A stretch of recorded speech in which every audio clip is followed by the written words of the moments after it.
ಎಷ್ಟು ಒಂದು ವ್ಯಕ್ತಿ, ಕುಟುಂಬ, ಸಂಸ್ಥೆ ಡ್ಯಾಮೇಜ್ ಮಾಡೋಕ್ಕೆ ಸಾಧ್ಯ, ಡ್ಯಾಮೇಜ್ ಮಾಡಿದ್ದಾರೆ.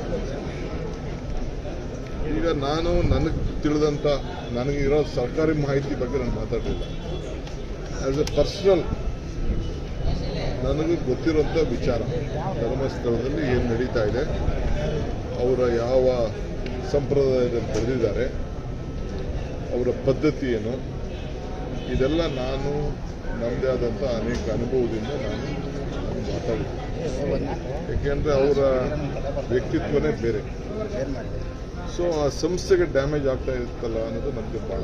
ಏಕೆಂದರೆ ಧರ್ಮಸ್ಥಳ ಅಂತ ಹೆಸರು ಬರಬೇಕಾದ್ರೆ ಅದಕ್ಕೆ ದೊಡ್ಡ ಮಂಜುನಾಥ ಮಾತು ಬಿಡಲ್ಲ, ಮಂಜುನಾಥ ಕಾಸು ಬಿಡದ ತಿಮ್ಮಪ್ಪ. ಅರ್ಕೆ ಅಲ್ಲಿ ಕಟ್ಕೊಂಡ್ರೆ ಕಾಸು ಬಿಡಂಗಿಲ್ಲ, ಇಲ್ಲಿ ಮಾತು ಕೊಟ್ಟರೆ ತಪ್ಪಂಗಿಲ್ಲ. ಆ ಪದ್ಧತಿಯಲ್ಲಿ ನಡ್ಕೊಂಡು ಹೋಗ್ತಾ ಇದ್ದಲ್ಲಿ ಯಾವುದೂ ಸಮಸ್ಯೆ ಇಲ್ಲ ಅಂತ ನನ್ನ ನಂಬಿಕೆ. ಕಾನೂನು ಏನಿದೆ ಅದು ಇನ್ನೂ ನನಗೆ ಅವರು ರಿಪೋರ್ಟು ಕೊಟ್ಟಿದ್ದಾರೋ ಏನೋ ನನಗೆ ಗೊತ್ತಿಲ್ಲ. ಈ ಹೋಮ್ ಮಿನಿಸ್ಟ್ರದ್ದು ಸ್ಟೇಟ್ಮೆಂಟ್ ಇತ್ತು, ನಾನು ರಿಪೋರ್ಟು ಜಲ್ದಿ ಕೂಡ ಕೇಳಿದ್ದೀನಿ ಅಂತ ರಿಪೋರ್ಟ್ ಇತ್ತು. ಆ ರಿಪೋರ್ಟ್ ಬರಲಿ, ಆ ರಿಪೋರ್ಟಲ್ಲಿ ಏನಿದೆ ಅಂತ ನಾವು ಗಮನಿಸೋಣ. ಯಾಕೆಂದರೆ ಏನೇನು ಸತ್ಯಾಂಶ ಇತ್ತು ಅಂತ ನಮಗಿನ್ನ ಗೊತ್ತಿಲ್ಲ.